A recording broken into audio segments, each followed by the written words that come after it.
Hi, and welcome back.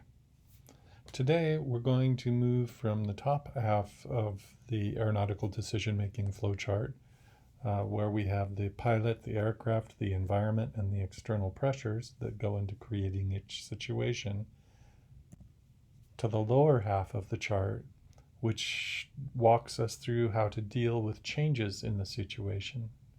So the first thing that we have to do is perceive that a change has occurred. And that's why we always monitor the PAVE, pilot, aircraft, environment, and external pressures. Once we've determined that there's a change, there are two ways to respond to it.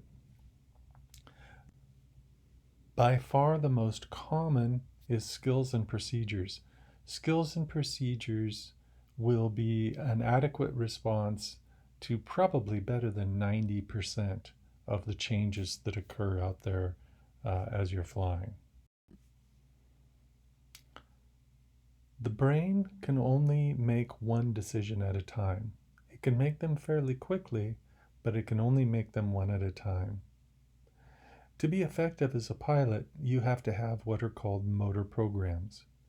These are the skills that we practice over and over and over again until that we can do them without really thinking. For instance, you roll out onto final and you see that there's more of a crosswind than you anticipated. While you're making a decision about whether it's within your personal minimums or not, your hands and feet are making the necessary inputs to compensate for the crosswind, and that does not interfere with your decision making.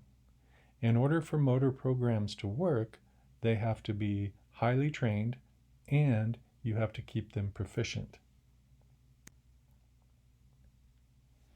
Again, motor programs, skills, and procedures will solve most of the problems that you have out there.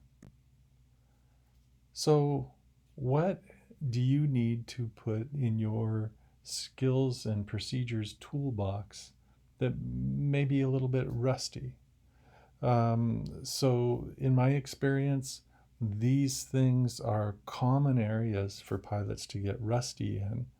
And so when the need arises to make a skills and procedures type response to a change, it makes it difficult and stressful.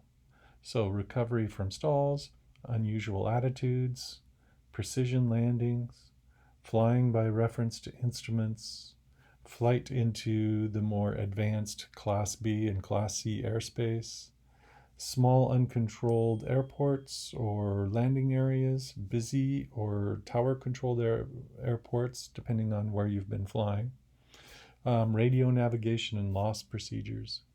These are things that you, as a general aviation pilot, may go many months or even years without having to practice.